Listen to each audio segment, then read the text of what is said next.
for you as an entrepreneur, what does the post-Sindoor landscape look like? So if I talk about numbers, so whatever we projected for this year, in the first 2 months of the financial year, we could already achieve it. Ammunic system weaponizes all of the systems. Like, you must be hearing this term loiter munition these days.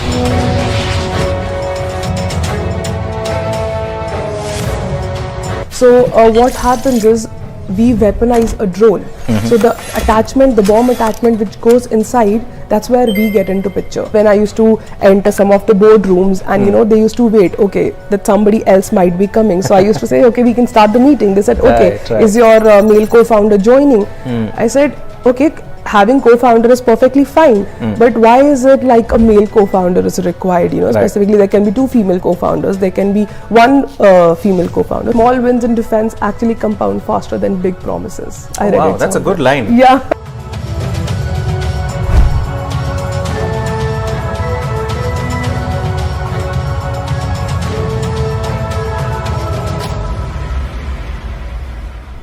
Hello and welcome to Meet India's Defencepreneurs.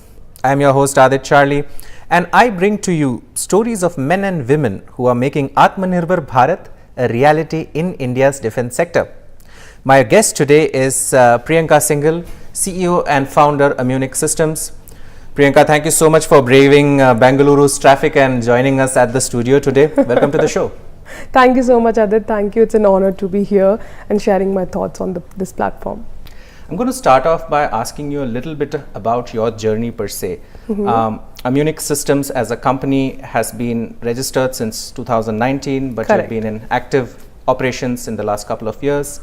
A cursory look at your website tells me that you are into, and this is where it gets tricky for me, you are into things like ammunition integration systems, you are into things like loitering munitions. Right. Tell us a little bit about the scope of work and why did you choose defense tech as your port of calling? So, okay, Ammunic was more born out of purpose than a business plan. So during my internship at DRDO, so you know, I was very fascinated with explosive integration technologies and you know how we blast an explosive in layman's language. So how does this work? So it was very fascinating, and to see my first explosion live at the DRDO was very mesmerizing. You don't get to see every day such sites. So yes, that's what gave me a sense of purpose that we have to do something like that. What was a pivotal moment for Ammunic, how it was born, that India was very heavily relying on imported systems for defense. So if you cannot safeguard your own house, you know, and you need to rely on your neighbors, it's never a good point, you know. Right. So for that, that is how the Ammunic was born, out of that conviction that we need to have defense ecosystem with indigenous homegrown equipments for the defense.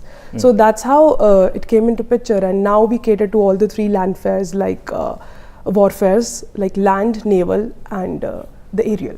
So I'm going to take you to the beginning of your journey. When you walked through the doors of DRDO, you were one of, I would imagine, thousands of applicants for that DRDO coveted internship. Correct. What really was going through your mind while you were applying, and you know, when you got through finally, how did that change your approach to defense and solutioning for defense in a big way? Okay, so it was a very funny story actually. So I always had in mind that I'm going to prepare for UPSC after my college. So I'd already started in my last year preparing for it.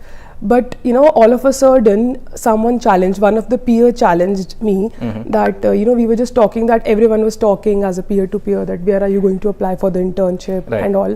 So someone was saying Airtel, BSNL, my dad got me here, something like that. And I said, okay, fine, I'm not really looking into internship from that perspective because my goal is something else. But then they said, it's not about goal, it's about you cannot get into the DRDO, you know, these are out of our league. So it started off as a challenge in some You can sense. say that, yeah. Not in a negative sense, but yes. So I thought, okay, let's just apply for it. You know, I really wanted to see what DRDO is, like, you know, and how the whole process goes through of interview and something. So I just silently applied for it and got through the interview, and then I was all over the cloud that, okay, yes, I could do something like that. And that's how this DRDO thing started. Right. It was never into the perfect picture plan before. Yeah. But then yes, after DRDO also I actually went for my UPSC preparation back because that was just for the time being. So first I thought, I need to be a policy maker. Okay. For defense. I was always intrigued for defense, but I wanted to be a policy maker first. But then I don't know how the stars aligned, and this is how where we are. As the great Steve Jobs once said, you kind of connect the dots when you look back. Correct. And a lot of choices that you make don't make sense at that point in time. Exactly. But when you look back after a few years, you feel like it was kind of part of a larger plan. Part of in some 100%. sense. Help us demystify what exactly Ammunic does as a company. We were talking off air and you did mention that the core USP is basically weaponizing some of our defense systems. So walk us through the product line and where does Ammunic basically do the value add? Okay. So in layman's language, I'll make it simpler for everyone to understand. So basically, Ammunic system weaponizes all of the systems. Like you must be hearing this term loiter munition these days after Operation Sindoor quite a lot. So what happens is we weaponize a drone. So the bomb attachment which goes inside, that's where we get into picture. So we basically make all the systems, like basically the brain of the bombs, fuses, that actually tells explosive when to initiate. Understood. Right, be it an impact base or if the user wants, after this much time it should be initiated, or it should be initiated from this much height, whatever the specifications and the customizations are required. So we basically make fuses in general, basically explosive integration technologies, munition integration technologies, that how the brain will give the signal to the explosive to explode at the moment. Understood. Got it. And these are some of the buzzwords that have become part of the regular parlance ever since Sindoor. Loitering ammunition, loitering munition, and you also have things like smart fuses. Explain what smart fuses are and how they are important to our entire defense architecture. So advanced electronic fuses are like basically the brain of the bomb. Earlier it used to be just simple timer, like there's a timer clock going on inside and the bomb will initiate, or like you've seen grenades, they'll throw it on impact, it will just blast. Right now they are smart chips basically, so you can tell them when to initiate. They can maneuver during some awkward situation, because in operational situations you don't know how the situation is going to be. It's not like a missile. Like in loiter munition, we very rightly compare that missile, once you lock the target, it will go off. Right. But in loiter munition, it can wait and watch in the sky like a hawk. It can hover there, and once the user locks the target, then it dives in and explodes the target. So similarly, the electronic fuses, they basically are the brain, and we tell them that when to do what. Okay, first you need to wait for this much time, then you need to wait for the impact, then you need to wait if the user wants a particular height of burst, because it's a very densely forested area. So you can just interject here. When Priyanka says user, it's not an individual user, it's actually our tri-forces. Yes, it's the Indian Army, basically armed forces. Recently, Ammunic Systems raised $1.1 million in funding.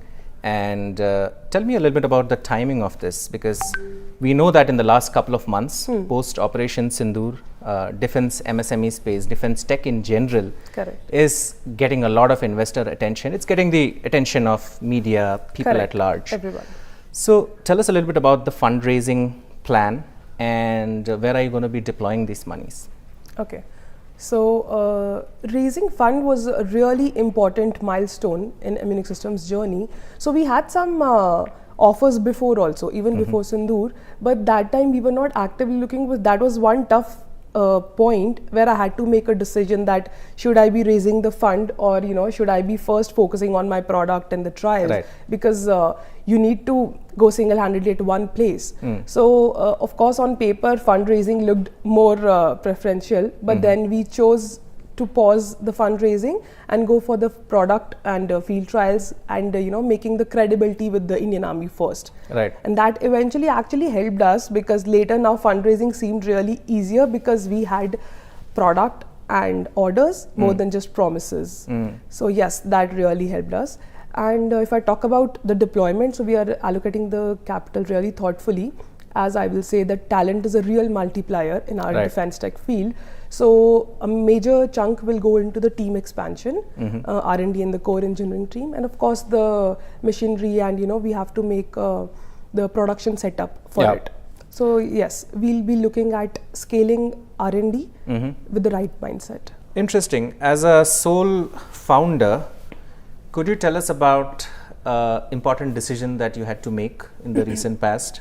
We were speaking off air, and you did mention that as a company you're getting some emergency orders. Correct. I don't want to go too much into detail, but to my mind, strategy at the boardroom level is not just about what you do, but what you take a call of not doing, right? So strategy is not just a bunch of things that you pick up for doing, but it's also about the kind of things that you consciously, intentionally stay away from. Correct. So with that background, could you tell us about one recent decision that you had to take, and what were the trade-offs that you had to factor? Okay, I think I already mentioned that there was in the past, like some months back, before this Operation Sindoor and all of this emergency procurement came into picture, we were getting quite a good of opportunities to for the fundraising. But that time I was very busy with the product trials and Right. getting that gain and credibility of the user to Right. understand our products and do the field trials here and there. So that is when I had to really decide as a founder that what should I really be doing, because Yeah. if you once you start the fundraising process, it usually takes 7 to 8 months at And least. generally in companies with multiple founders, one founder looks at fundraising as a full-time exercise. Correct. So in that perspective, I had to really take a decision that where my focus should be right now. Right. But then eventually I was I actually took a decision that okay, fine, let's just go with for now the product credibility and the user trials, and this opportunity will hopefully be there once if our product gets proven, right? So that is one tough decision I had to make in the past, and ironically it really proved fruitful for us that fundraising became very easier for us. Right. And we had orders and proof more than just promises. So yes, even though it stretched us thin quite a lot, Yeah. taking that decision, but yes, because the technology is very capital intensive, and especially trials, you have to go to this command, you have to go to that command, keep showcasing your products and everywhere. So yes, that does stretch you thin, but everything fell in place. Yeah, got it. You talked about credibility, and I want to draw your attention to one of your recent LinkedIn posts, where in one of the pointers you did mention that the government actually buys trust before technology. Correct. Which I found fascinating. Talk us through, the thinking behind this. Okay. So when I say government buys trust before the technology, so that is in the two sense. First, they need to trust you to be in, right? Because they will not just buy your technology can be as great as possible, Yeah. but they will not, it will not get through till the time they trust you. They trust your credibility and the reliability of the product. Like you Right. have to really deliver under pressure, because that requires. And on the other hand, your product also needs to be reliable. Right. To that extent, that it does not matter how good the product looks, but Right. it really matters when your product is performing in the heat of the operation, in the dark of the night, Yeah. and in every toughest situation in the battlefield. The margin for error is next to nothing. It will cost a life. Yeah. So yes. Priyanka, tell me something from your vantage point. What has really changed in India's defense procurement ecosystem, if you will? I've been a journalist for 17 years, and in the first part of my career, whenever I used to talk to companies that are solving for defense, especially tech companies, they would say that opportunity is huge. Correct. But procurement cycles are long. There is an overemphasis on being the lowest bidder. Bureaucracy is a Correct. big part of the process. But now I see, and this is not just post Sindoor, but even before that, a lot of young entrepreneurs like yourself are getting into defense tech in a big way. So what has really changed, and what do you make of the current policy environment? Is it enabling, not enabling? So I earlier also mentioned somewhere that this is the most policy enabling environment for the MSMEs, especially the defense MSMEs in the past decade. Right. So why I would say that most of the schemes which government is trying to bring, they are very transformational. You can talk about Make 2 projects, or you can talk about the PIL list, or you can talk about the IDEX reforms.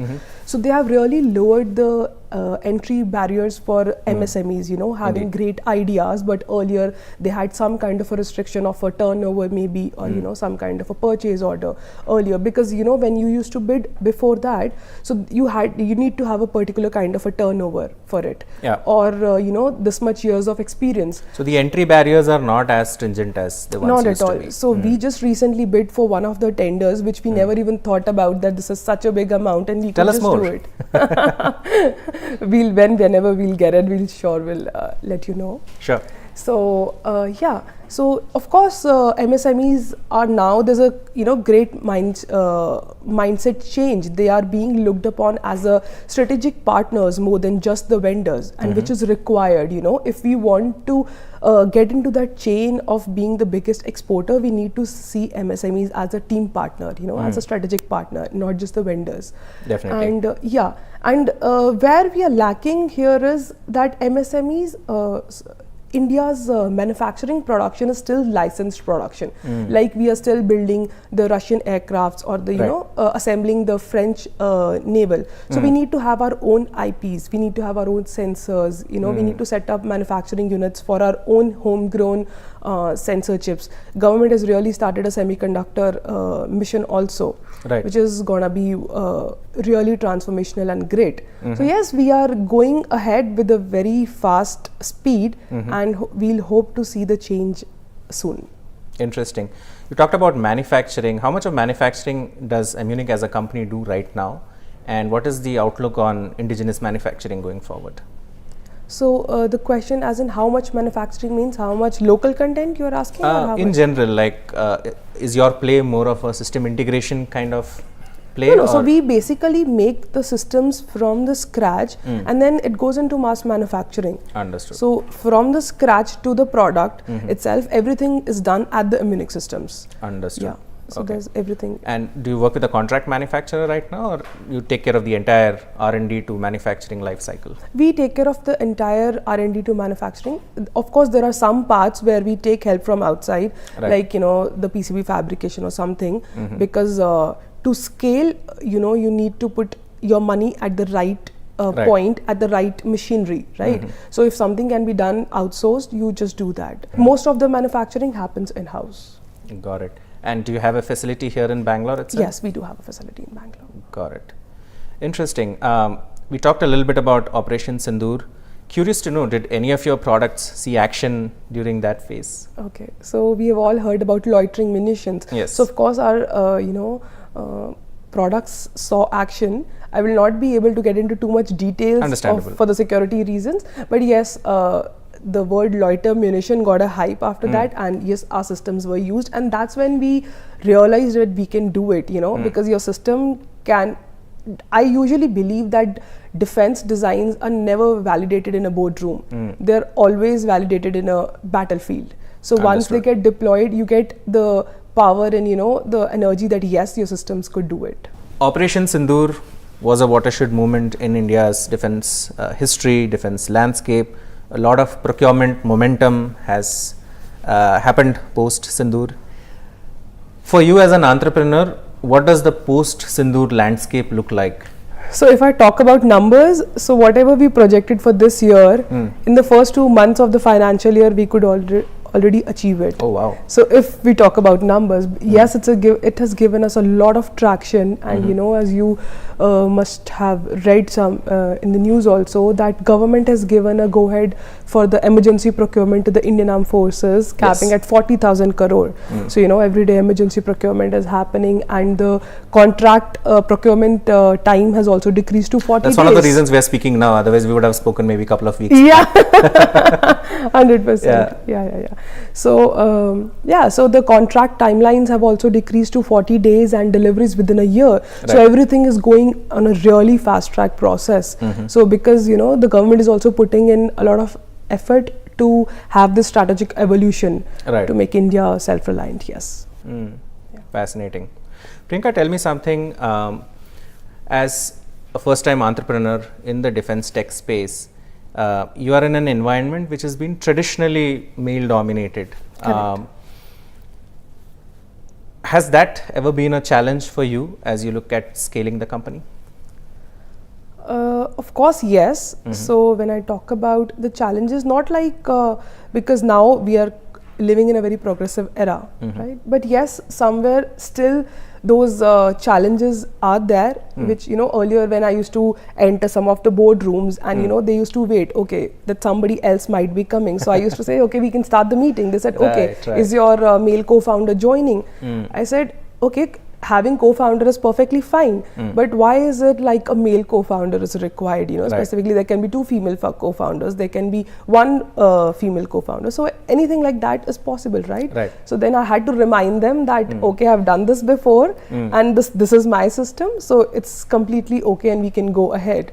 So yeah, there were some challenges which we had to face, but okay, everything is fine. I've tracked some of your recent public appearances, and you are generally, from what I've seen, on most of these panels, you are the only woman representative in some sense. Is that an opportunity? Is that a challenge? How do you look at it?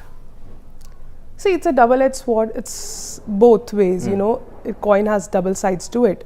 So yes, of course, it's an opportunity for me to showcase that, you know, every female out there looking up to me, that it's a message that, you know, you are not less than anyone, and you can, of course, do it. And if I talk about the challenges, of course, there are challenges. To be there alone out there, and you know, you usually should have an idol somewhere that okay, you can look up to. In this case, I'm trying to find one person from the female background that I can really look up to, and you know, yeah, feel that way, that okay, you know, I want to become that. But when I search internet all over, of course in government there are a lot of female scientists, women scientists everywhere, but if I talk about defense entrepreneurship, you do not come across a lot of names, and you know, that makes it a challenging situation as well, that okay, how to take this forward, and you know, am I going in a right direction, and everything is going fine. So yeah, it's both ways. Hopefully you will be that person to a lot of young girls watching this podcast. We definitely need more, you know, definitely need a lot more women at the forefront of innovation, at the forefront of defense tech. But just coming back to some of the challenges that you mentioned, personally, I know at least a handful of VC firms who are cagey about investing in sole founder companies, you know, companies that only have one founder, no co-founder. Have you encountered such biases in the past? Yes, earlier whenever we used to get, you know, traction that, you know, they are looking to invest at us in our company, in Ammunic Systems, and then they used to ask about the co-founders. First, they were very mesmerized that me being a female founder, that's also a very nice point for them to really, you know, see that okay, someone like me is doing something. But at the same time, they would also ask that, you know, who's the other co-founder. But in this case, there was no other co-founder, because this is all, it was all started. Of course, I have my mentors who are guiding me through this, and I'll always be really grateful to them. But in the boardroom, I was the only person always. That was always a challenge to us, yes, of course. On trials, I actually remember reading somewhere that the Army is now contemplating having standard trial centers, which means, as you said, you know, you go and present to a user, user gives feedback, you bring that feedback back to your center, iterate on the product, come back again, showcase. To my mind, if this thing takes off, it's going to be a big game changer for MSMEs. 100%. I agree. It's going to be a game changer in the sense, because for small startups or MSMEs, you know, just coping up with the procurement and trials is a very big challenge. It's kind of a very big bottleneck, you know, that the fragmented and repetitive trials, because every command wants the trial in their own command, in their controlled environment, and you know, the timelines vary, and then okay, this time you're going to this place and this time you're going to this place. So of course, by the time you're done with all of the trials, and you might get orders as well from these trials, but till the time you complete all the trials, your technology is already a generation old. Right, So right. this standard trial room will, yes, of course, give you an opportunity that one set of trial, one feedback loop, and any MSME can go there and give their trial. It's gonna be a game changer. What has been your most exciting, most fulfilling project as an entrepreneur? I remember once hearing someone who said there are two kinds of projects I do. One that make me a lot of money, and one that gives me a lot of satisfaction. Correct, correct. So for you, what has been that most satisfactory moment or one project that you are super proud of? Okay, so picking up one product will not do justice to the others, but okay, to answer your question, so for me, who's giving you money and excitement is one product. So it's basically loiter munition, as Right. we all are hearing about it. So when we were making it for the first time, I had second thoughts that how it is going to be, because we had aligned with one of the drone companies and we were making for it, and then I was like, okay, this is just one use of it, where we are going to use it. But eventually I just realized that we were the only ones, or in the startup domain or the MSME domain, that who were weaponizing the systems like that. Right. And there were, if you talk about drone companies, no offense, but there are thousands or lakhs of drone companies who are making drones, and they obviously want weapons, to make their drones into a loiter munition.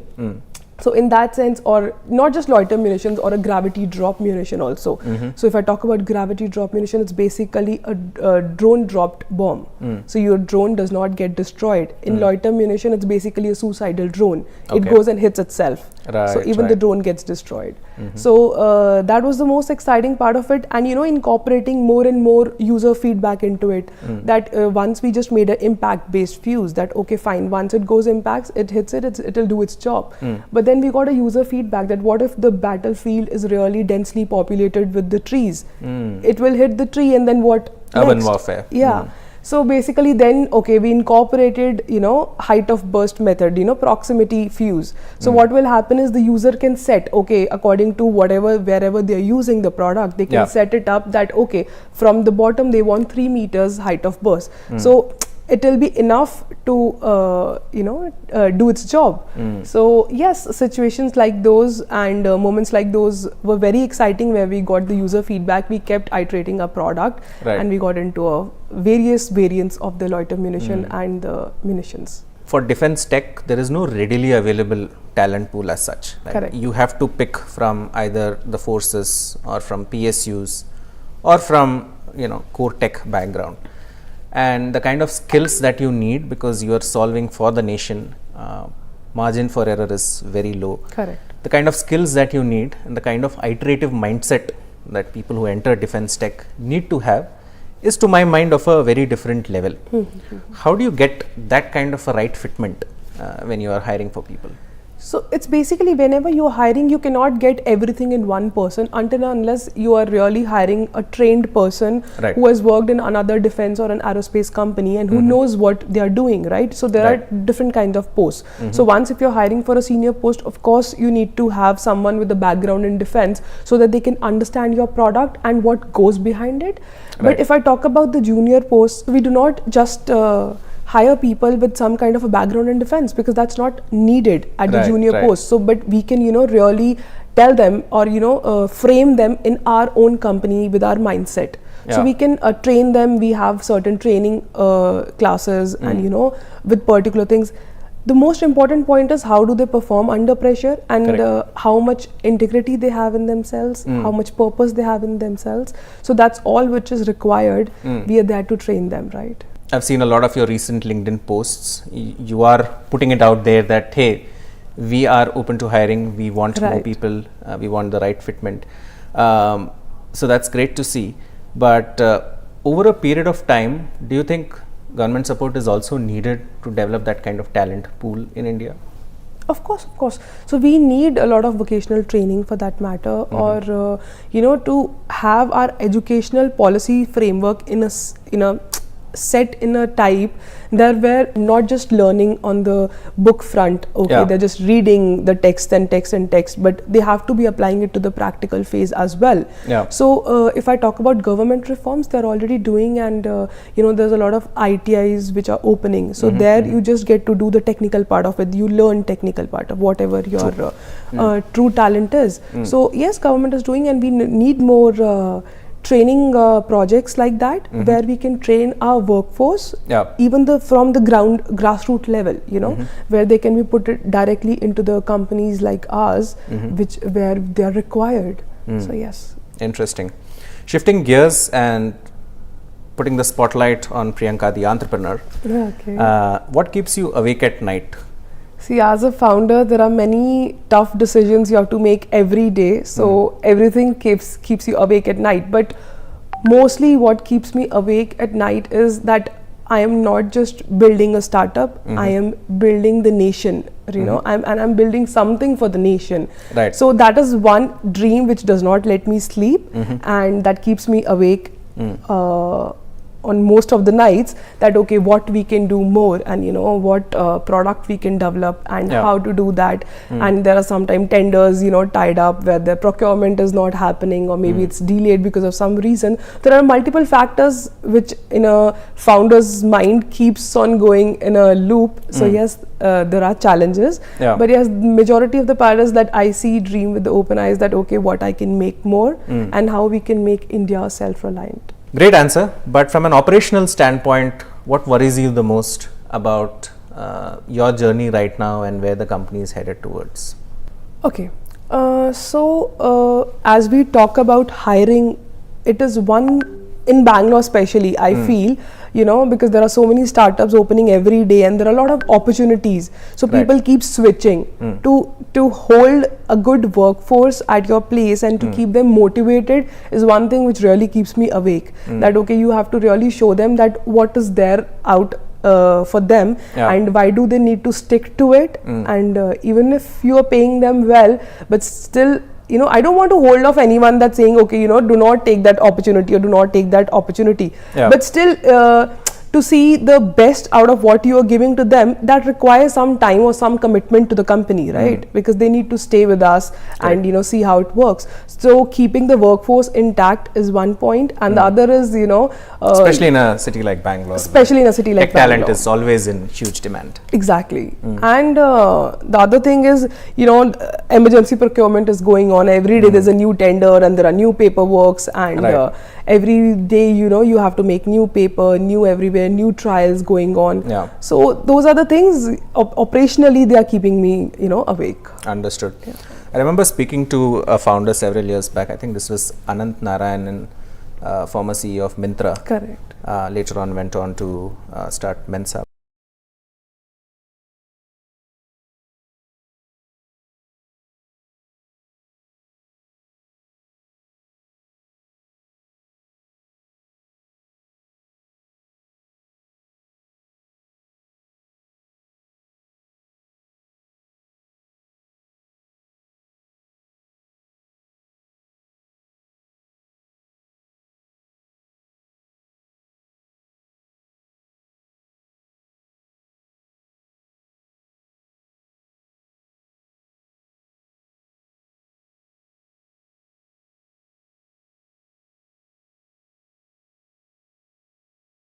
Right decision for that particular moment, because there's never a right decision eventually. So at the moment, what is required, that is the right decision you make.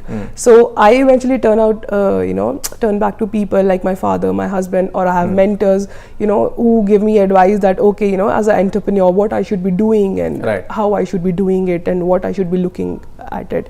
And apart from entrepreneur, I'm also a mother, I'm also a daughter, a wife, so there are a lot of roles which are aligned, so you need to have a work-life balance as well.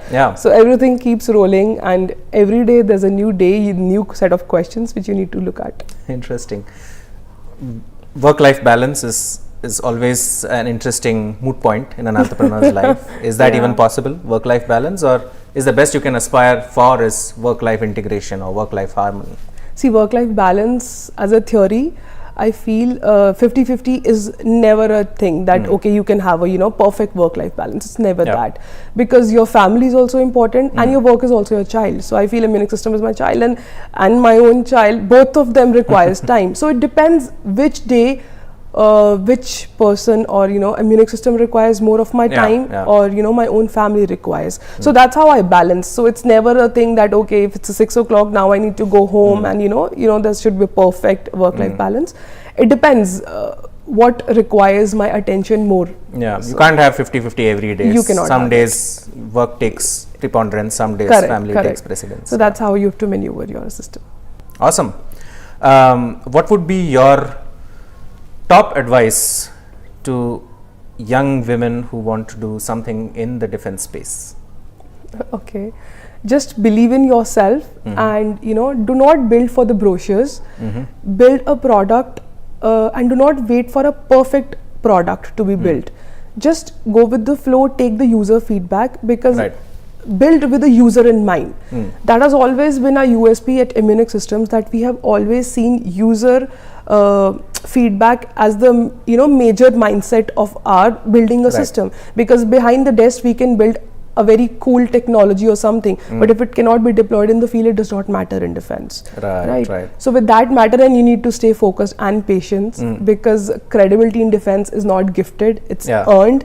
You need to stay focused and patient, and eventually just think from the point of view that you are building for the nation, and you're building something that will outlast you, and you're building for the nation.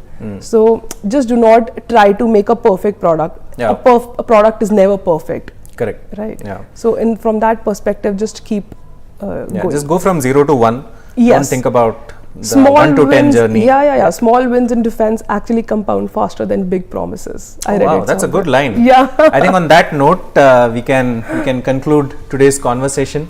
Sure. Thank you so much, Priyanka. It was very enlightening and elucidating. And folks, if this episode resonates with you, do like, share, comment, and we shall be back again with yet another Defencepreneur story.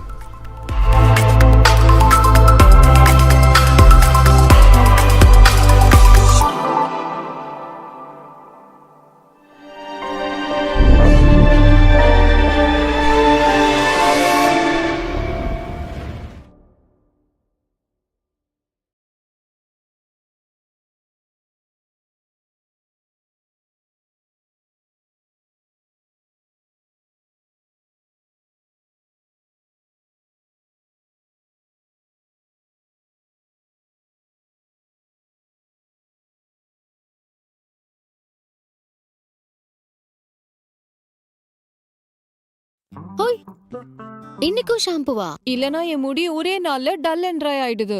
Problem முடியல இல்ல, ஷாம்புல. Meera rice கஞ்சி shampoo try பண்ணு. Shampoo பண்ணி 3 நாள் வரைக்கும். Wow! அரிசி கஞ்சி மற்றும் கற்றாழையின் சக்தி உங்களுக்கு தருகிறது ஸ்மூத் அண்ட் ஷைனி ஹேர் 3 நாள் வரை. மீரா ரைஸ் கஞ்சி shampoo.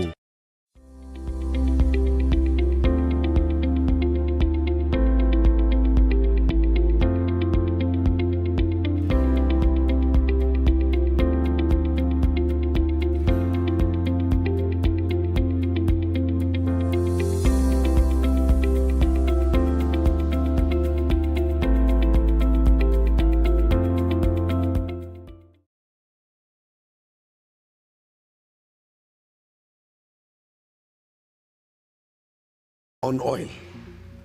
Now these are UK already has sorted and probably got an exemption for procuring oil. No. From the US. This is about the Rosneft deal, sanctions, I think, and we've sorted out the issues with Germany. We managed to do that very quickly, and I think the Americans will do something very similar. So then why single out India?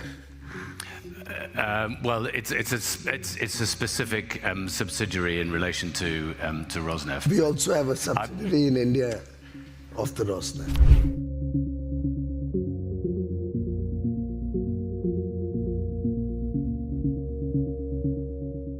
At least one minister is in a good position, Chris, because you did a trade deal with the United States. And India. And India too. Yes. But I want to start I was going to do India first.